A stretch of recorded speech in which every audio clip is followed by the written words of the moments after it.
You are listening to the Motherhood Unstressed podcast, and I'm your host, Liz Carlisle. Thank you so much for tuning in. I am so glad that you're here, as always, and I'm excited to share the work of my guest with you this week because we're really getting into the future of medicine, and we are just now beginning to truly research the power of plants and have actual funding behind those research projects. And so my guest this week is ethnobotanist Dr. Cassandra Quave, and she's discussing her groundbreaking work at Emory, which backs up the argument in her new book, The Plant Hunter, that the key to preventing another global health crisis could very likely be in plants and not synthetic compounds. And so this is a very science-heavy episode, but I know you can handle it. That's why you're here, to learn. And I think it's really exciting because if you've been listening to this show for a while, you know that this is a very crunchy mama vibe that we've got going here. And so to have an actual scientist coming on to discuss how the scientific community is studying the power of plants and how they're backing up with research and data what we've always intuitively known, I think that that's always a good move. And I'm excited that we're going in that direction in the world. So I hope you enjoyed this episode. If you do, please share it out and leave us a review. And please enjoy this episode with Dr. Cassandra Quave. Well, hello, Dr. Quave. Welcome to the show. I'm so glad that you're here. Thanks so much for having me, Liz. It's great to be here. Absolutely. So, of course, we're going to dive into your new book, which I'm really excited to speak with you about. But before we get into all of that, can you talk to us about the events in your early life that led you to the work that you're doing now?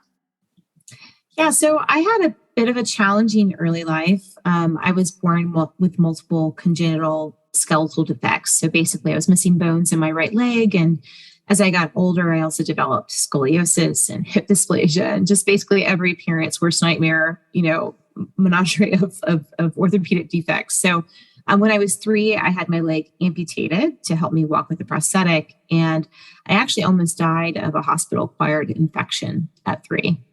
But 40 something years later, I'm still here. So obviously I survived. And I talk about that and much more in the book.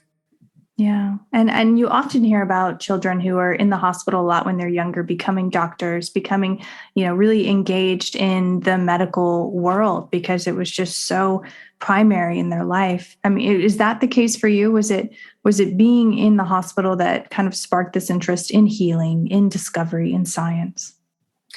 Yeah, I think so. I mean, from a very young age, I felt like that was my destiny. Like I thought for the longest time that I was really meant to become a surgeon.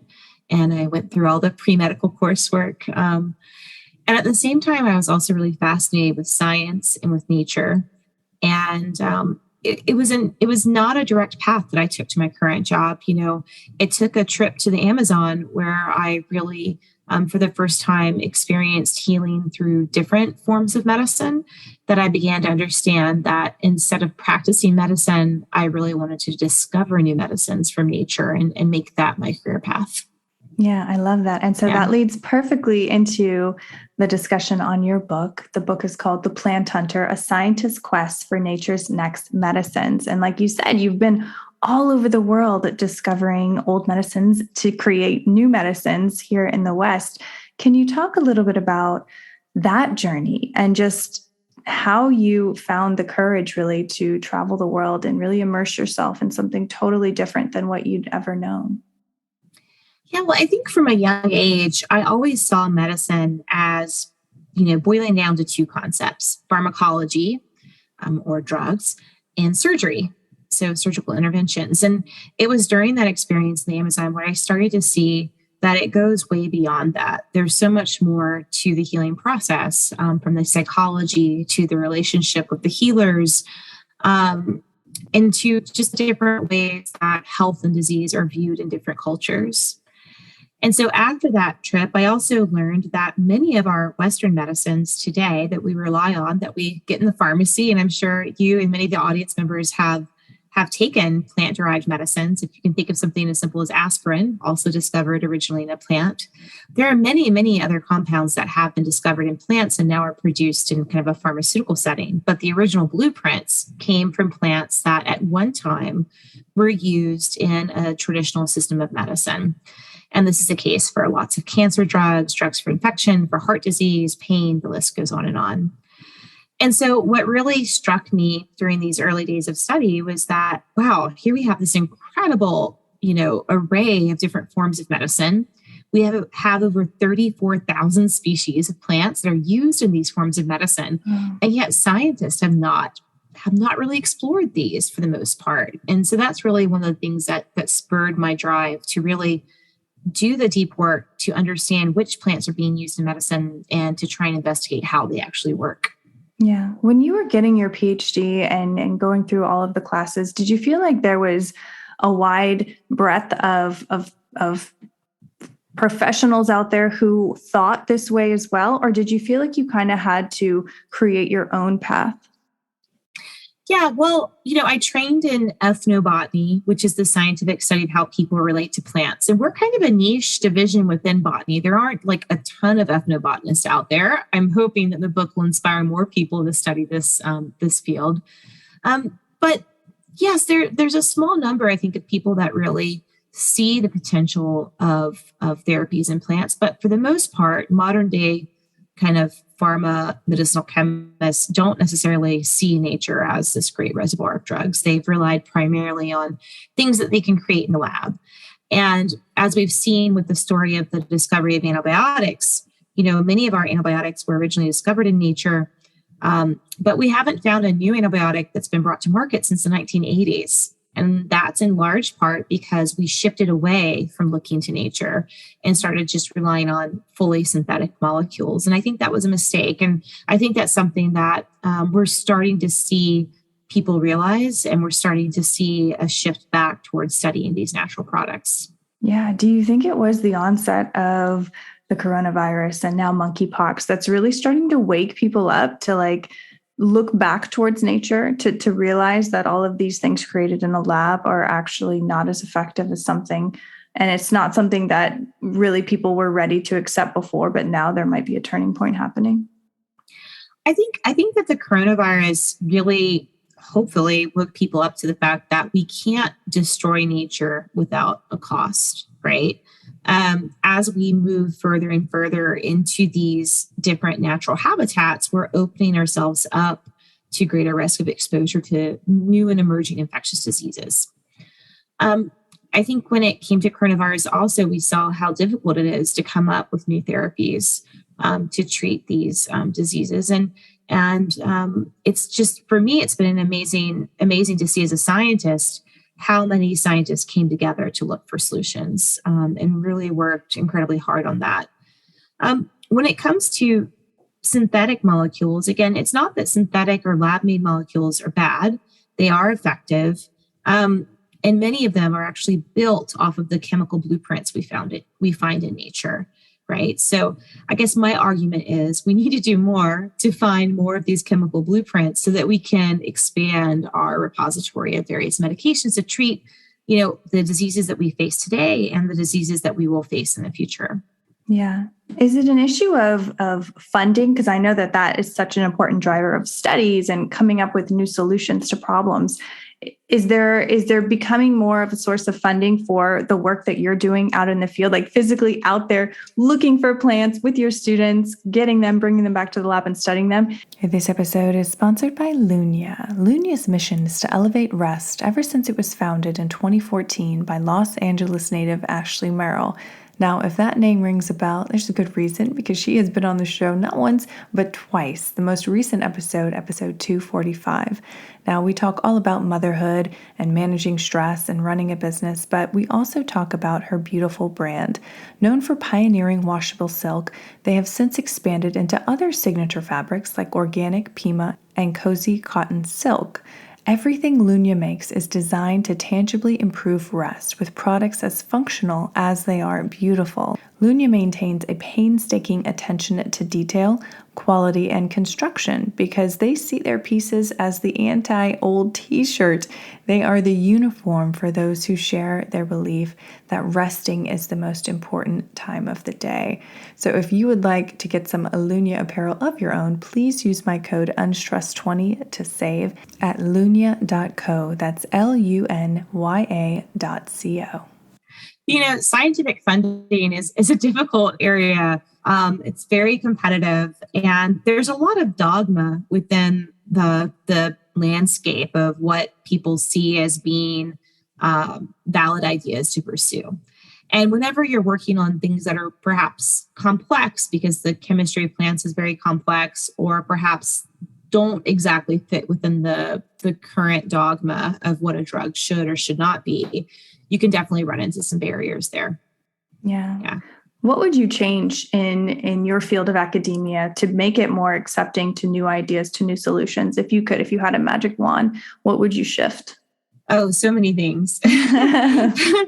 For one, I would really shift towards having a greater appreciation for what's known as multidisciplinary science.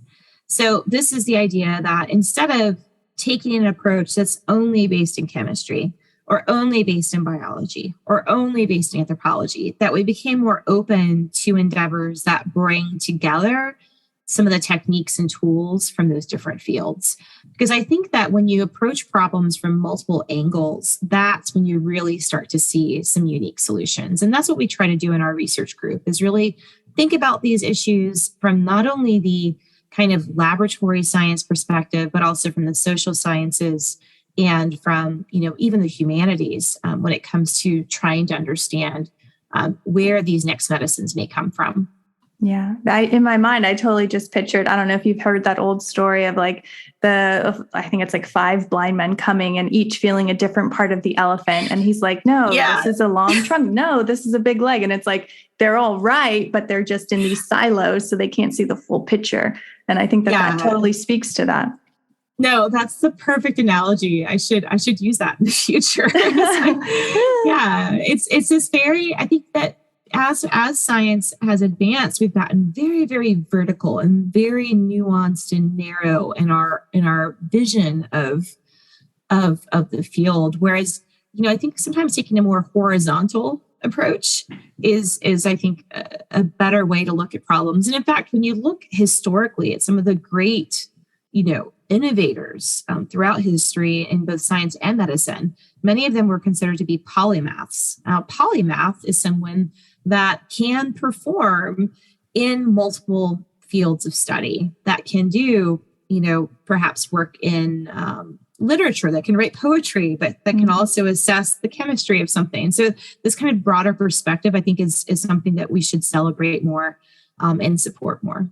Absolutely. And that again brings to mind, Carl Sagan, who was, this brilliant mind, but he also with his wife was able to present it to the masses through artistry, through beautiful work. And that again speaks to what you're saying, is this ability to combine and nuance something that could be really difficult for someone to understand. But when you bring in the art around it, it's understandable and it's accessible. So it's not just, the high priests who understand what's going on. Exactly. And it's funny you use that word, like the high priest. I feel like we've reached this system of the high priesthood within science, where people tend to talk in such a highly, specific language, which is fine when you're speaking with other experts. But I think that it's really important that we bring science to the people, because the reality is that most of our scientific endeavors are funded by, in America, they're funded by taxpayers for the most part. And so I think it's really important to share that knowledge in accessible ways. Absolutely. Absolutely. So when you were writing the book, did anything surprise you, or anything that you didn't expect to happen through your own writing and through the own editing process that came through for you?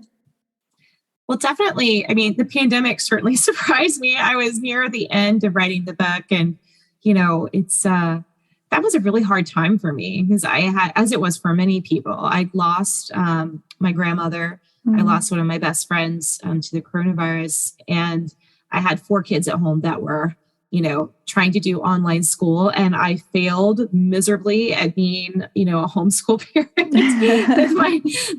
my second grader at the time, it's just it was really hard, and I know a lot of moms that listen to the show, definitely experienced things that were similar. So that was that was a bit of a ringer. And then at the same time, I was trying to finish writing the book and edit it. So I'm just looking at it as, it's a miracle I finished it. I'm so glad. I'm so glad that the story got out because it was a lot of fun to write. And, it was fun to think about how to best tell the story because there's so many elements in a life that you can focus on, and trying to find the right stories to illustrate the different points it was great. It was a lot of fun to do. Yeah. And going back to making things more accessible for the masses, you talk about these heavy science principles, and I didn't even really know what an ethnobotanist was until I read your book. And I was like, oh, okay, I get it. And then you bring in your own personal journey and just everything that you've been through. I mean, it was just I think a smart way to bring an issue to the world while also humanizing it. So I think you did a great job. Thank you so much. I appreciate that. Thank you. Yeah. But I mean, I have to ask you, you're a mother, you're a professional. How do you balance all of that and not get overrun with, the typical guilt and am I doing enough for my job? Am I doing enough for my kids? How did you get through that, especially when you were writing it?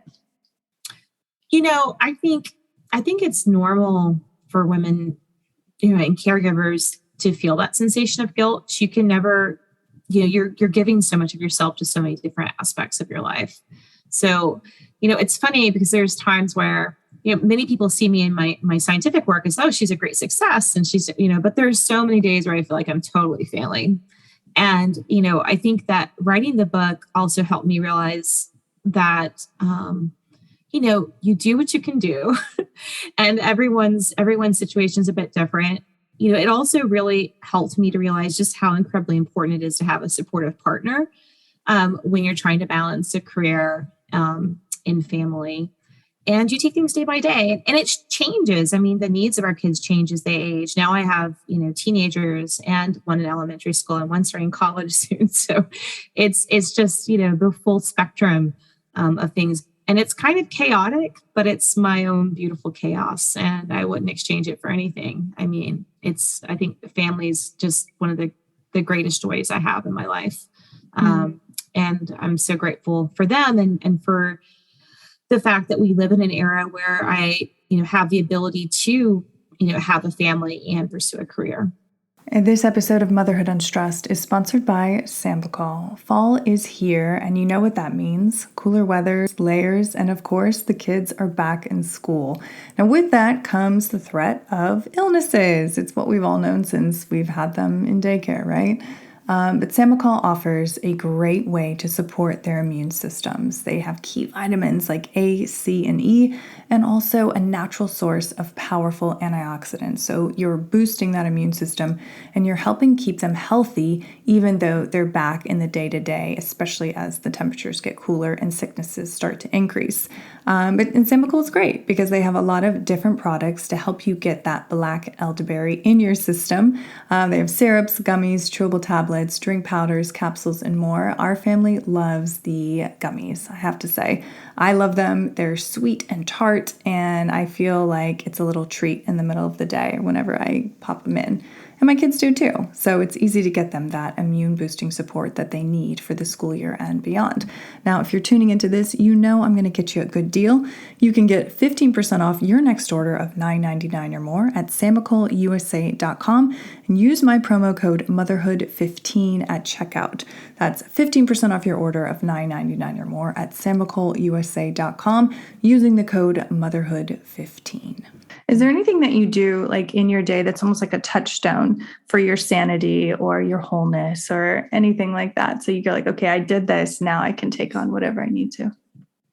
Yeah. I mean, I'm an early riser. And I think the one thing that I try to do for myself at least 3 times a week is I go for a swim. And often with a friend, and, just getting out there and getting some exercise first thing in the morning. It's like, no matter what happens in the rest of the day, I've had that, that chance to really do something that's good for me, good for my body. And you get that kind of energy from that exercise that helps me, I think, just approach the day with a smile on my face. So that's one thing that I do.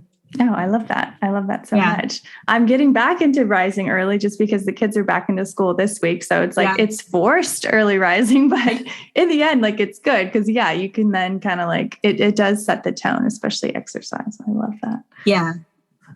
So going back to the book, what was truly at the heart of the message that you wanted to get across? Like, obviously you're telling your very personal story, your journey, but then there's also, I feel like, a push for, like, it's like you're telling people, like, you need to know this, you need to hear this. What is that message in your own words?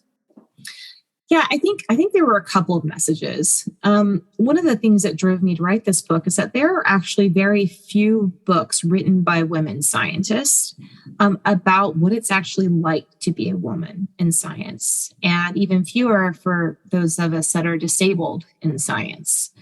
And so that was one goal, is I really wanted to show what the journey was like for me. And again, it's not going to be the same for every person, but just to give that kind of that context. I also really wanted to show people the incredible untapped potential of natural products from plants, and how much we still have to learn from these traditional systems of medicine that in some cases, especially in modern science, are pushed aside as just being old wives' tales, or, considered to be voodoo, like not a valid form of medicine. And one of my messages was actually, no, understand the history of medicine. And when I talk about the history of medicine, I'm talking about like thousands of years of history of successful trial and error that has led different people, different groups, to understand which species are important for treating different diseases. The ways that they're prepared is important, and how they're administered is important. And by the way, we now have the scientific tools to dive into the molecules of those remedies to understand exactly what's happening, and that we need to do more of that so we can innovate, broader therapies for the future. And my third message was, this call to arms for antibiotic resistant, infections. We had a report that came out from the UK government in 2016 that showed that around the globe, 700,000 people die every year due to untreatable infections. Wow. And that number is supposed to reach 10 million by the year 2050, by mid-century. A more recent report just came out that showed in 2019, I think we had over 1.27 million deaths. So if you map this out on a graph and you imagine that line, that diagonal line going up from 700 to 10 million, we are exactly on track. And with the coronavirus, and we had, greater use of antibiotics to treat these very ill patients in the hospital. And that also led to a boost in more and more of these antibiotic resistant cases. And so that's the third message of the book, is really, this is an important problem and we need to act now, or we're really going to face a progressively more serious medical crisis in the future. Yeah. Do you have any particular plants in mind that are like going to be the heavy hitters, at least that you've come across or read about or studied? Or is it just a call to arms to find the next thing that's going to save us?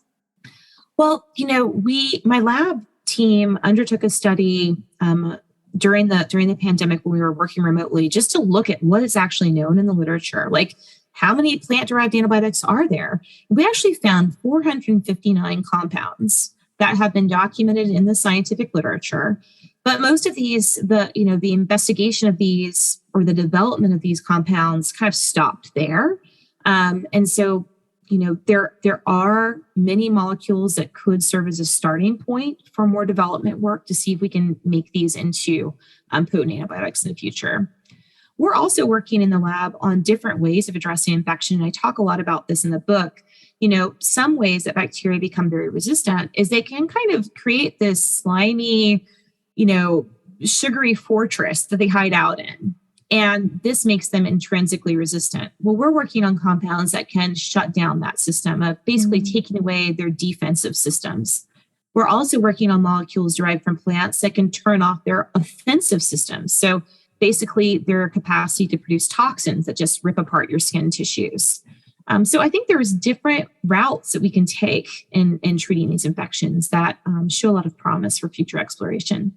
Absolutely. And I think it's so important that, there's people like you out there actually doing the work, like on the ground, getting this data and talking about it, even just having conversations like this, so that, the people with the money, with the power, can then direct it to where it needs to go. No, absolutely. I mean, I think that one other lesson we've learned from the from the pandemic has been that where there's money, there's a way. Right. Some of the reasons that we made such tremendous progress is there was an incredible amount of investment and innovation to tackle this really urgent problem. And I think we need to take that same sort of mindset to aggressively look for solutions to deal with the coming post-antibiotic era. The pre-antibiotic era, just to put things in context, was less than a century ago. We've had antibiotics for less than a century. Right. And, we're heading back in that direction. And that's not a place that we want to be.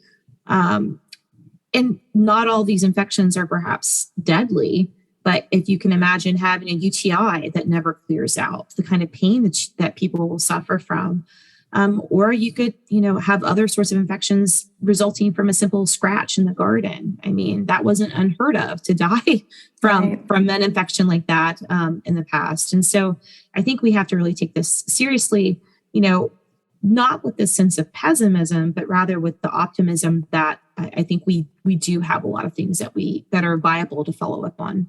Yeah. And that's truly as I finished the book, that's the message that I really got. Yes, this is serious. This is coming. But that doesn't mean that we can't prepare. Yeah, exactly.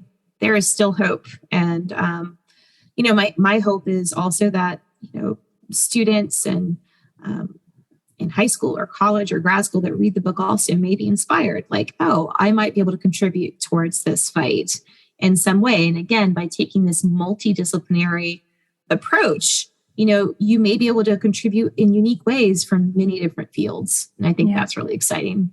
Yeah. Finding the elephant. I love it. Oh, yeah. Okay. Do you have any particular favorite plants in your world that you always have on hand, that you use for your children or anything like that, that are your go-to? I mean, is it the willow bark, things like that? I have a garden at home and we love mint plants just for I give my kids tea all the time. And so some of my favorite culinary herbs that will grow include things like just peppermint for upset stomach. I also like to grow catmint or catnip. That is, people think of because cats get crazy for this, right? But actually catnip can make a really nice tea. And I learned about this in the Balkans, and there they actually give their children teas of catnip and bathe them in it if they're having issues with kind of anxiety or nightmares and things like that. So even in my office, I'll have some lemon balm and peppermint and catnip, maybe a little holy basil, and I make different blends of teas just from the plants that I've grown in my garden. And they're really lovely to drink.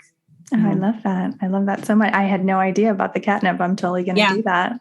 Yeah. Oh, I love it. Okay. So we are almost to the end of time. If there were any lasting message that you would like to leave with the audience from the book or from your life in general, what do you want them to remember from this talk? I guess the main thing is, once you figure out what your passion is, you're going to come up against hurdles in life, no matter what your state of ability or disability is. Everyone has challenges. And my hope is that from the book, they'll also walk away with a sense of inspiration or hope for thinking about ways to overcome their own barriers. And just get out there and experience the world is my other message. And when I say get out and experience the world, it doesn't mean that you have to travel to an exotic location. Just go for a walk around your neighborhood and get to know some of the plants that you encounter every day, but perhaps you've always ignored. And that might be, it might involve you getting down on your knees and looking really closely at what's growing in the lawn. If you're not herbiciding your lawn, or go hug a tree. Yeah. Just form that relationship with nature. And that's something you should definitely encourage in your kids, because I think you just have a much better experience in this world when you feel that sort of connection to the natural world. Oh, I love that. And I fully believe that. I mean, I feel like when we notice nature, it actually responds back to us and gives us the insight that we want, that we need. Absolutely. Yeah. I love it. Okay, guys, if you're tuning in, the book is called The Plant Hunter, A Scientist's Quest for Nature's Next Medicines. Dr. Quave, where can everyone find more about the work that you're doing and get the book? Great. Well, the book is available in bookstores. It's available now in hardback, paperback just came out this summer. We have an audiobook version as well and the ebook version. You can find it with any of your booksellers. You can also go to CassandraQuave.com to learn more about the book or check out some of my other resources. I also have a podcast called Foodie Pharmacology, which explores this link between food and medicine. And you can find that on any of your podcast streaming services. Beautiful. And of course, that will all be in the show notes. Dr. Quave, thank you so much for your time. Thank you for your book. And thank you just for the work that you're doing in the world. We're going to need it more and more. So thank you. Thank you. You have been listening to the Motherhood Unstressed podcast. Please remember to review and subscribe to this podcast.